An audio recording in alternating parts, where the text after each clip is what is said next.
Hello, and welcome to Top Story Daily Edition.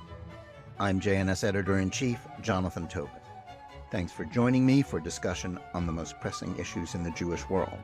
Please like, subscribe, and give us good reviews when you listen to the show. Now let's get started.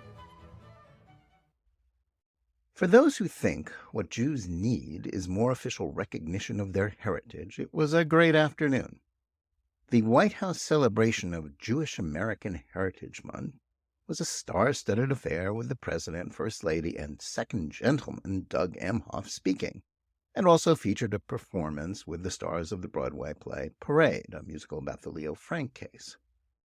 The point of the show was not just to flatter Jews with an event celebrating their month, thus giving them a slice of the minority entitlement pie. Biden used it to highlight his stand against anti-Semitism and as a preview of an administration plan scheduled to be released later this month that will reveal a new national strategy to deal with the problem. But the title of the interagency group that is working on the issue says all anyone needs to know about how serious, meaning not at all, the administration is about fighting anti-Semitism. Far from coming up with a solution to a rising tide of Jewish hatred in the United States, it's likely that this administration, more than any of its predecessors, is actually making things worse. Biden boasted about the White House task force on, quote, anti-Semitism and Islamophobia, unquote, in his remarks at Jewish Heritage Month, saying it represented a fulfillment of his own commitment to dealing with the problem. The president claims that it was the Unite the Right neo-Nazi march in Charlottesville, Virginia, in the summer of 2017 that convinced him to run for president. But while his opposition to neo-Nazis is unexceptional, his decision to link anti-Semitism with Islamophobia as being two problems of equal weight is telling. The hatred of Muslims is as repugnant as the hatred of Jews, but the decision to link the two concerns is a function of Democratic Party politics. Though he campaigned as the moderate, sane alternative to his main primary rival, socialist Vermont Senator Bernie Sanders, his administration has conducted itself as if it is in thrall to the Democrats' intersectional left-wing activist base. And that is why Biden's task force chose to lump his response to anti-Semitism in with one about Islamophobia. That was, at least in part, a response to the efforts of Representative Ilhan Omar to get the U.S. State Department to appoint an official to monitor Islamophobia in the same way that it has one to monitor anti-Semitism, a post that is currently filled by historian Deborah Lipstadt. While that request is, like the linking of the two by the White House, a seemingly anodyne gesture that recognizes a common fight against religious intolerance, it's actually anything but. Of course, there is prejudice against Muslims in this country, but the problem is not just that Omar, a supporter of the anti-Israel BDS movement and an inveterate anti-Semite who has made headlines with her all about the Benjamin slur, insinuating that Jews buy congressional support for Israel, has no standing to be talking about the subject. Most of what she considers Islamophobia are efforts to monitor and hold accountable radical Muslims who engage in anti-Semitism and support Islamist terrorists. It's also based on the myth of a post-9/11 backlash against Muslims that continues to be accepted by the corporate media as a fact rather than something that is largely unsupported by the data about hate crimes. In the last 2 decades, FBI statistics have consistently shown that Jews are the primary victims of religious bias, far outstripping those in which prejudice against Muslims is blamed.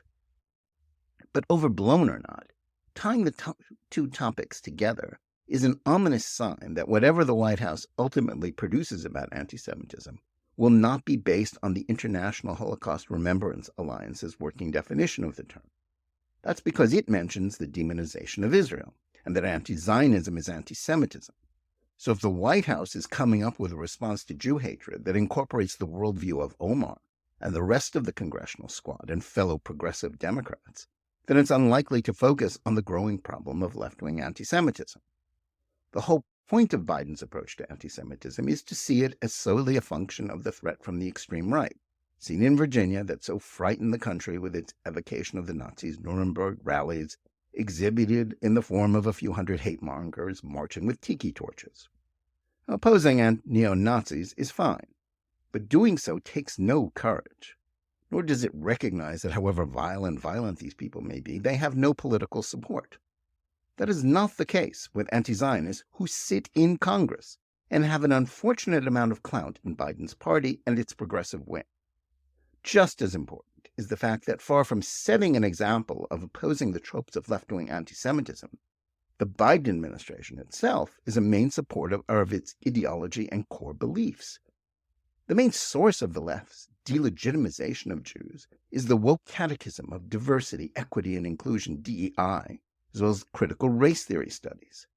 DEI is a toxic force in contemporary America because by substituting the notion of equity or equal outcomes for equality, it maintains that equality and equal opportunity is not just unattainable, but also undesirable. In this way, race is seen as always trumping merit, something that works to destroy the primary method by which Jews have gained acceptance in American society. Along with the critical race theory belief that everyone must be primarily classified by race and ethnic group, rather than as individuals, that sets up a permanent war of those who are labeled as the oppressed and those who are designated as oppressors and beneficiaries of white privilege. And among those who fall into the latter categories are Jews and the State of Israel. In that way, DEI and CRT, critical race theory, act not merely to embitter relations between the races, but also grant a permission slip for anti-Semitism. An administration that was serious about opposing all forms of anti-Semitism would have nothing to do with the likes of Omar and fellow squad member Representative Rashida Tlaib. Instead, they have become welcome guests at the White House, and were even singled out recently for compliments by Biden. It would also oppose efforts to impose DEI on the country. Again, Biden has taken up the cause of the woke catechism and made its promotion one of his chief priorities, forcing every government agency and department to submit its own DEI plan. That will substitute racial quotas for merit, something that always bodes ill for Jews. It also lends legitimacy to those very forces that are pushing the hardest for BDS discrimination against Israel and its Jewish supporters. Indeed, underneath the push for official recognition of Jewish heritage is a desire to get in on the same intersectional victim racket that left-wing anti-Semites promote. That sort of lip service given to the threat of anti-Semitism at the White House party is to be welcomed. But honoring Jewish heritage means nothing if at the same time the Biden administration is enabling and empowering the same forces that are seeking to legitimize left-wing anti-Semitism. Thanks for listening. Please remember to tune in every day for Top Story Daily Edition and every week for the full hour-long JNS TV program. Whether you're listening to us on Apple, Google Play, Spotify, or any of the other podcast platforms, or on the JNS YouTube channel, please like and or subscribe to Top Story. Click on the bell for notifications and give us good reviews. Please write to us at editor@jns.org and let us know where you listen or watch the show and what you think about it. And remember, keep reading and thinking for yourself.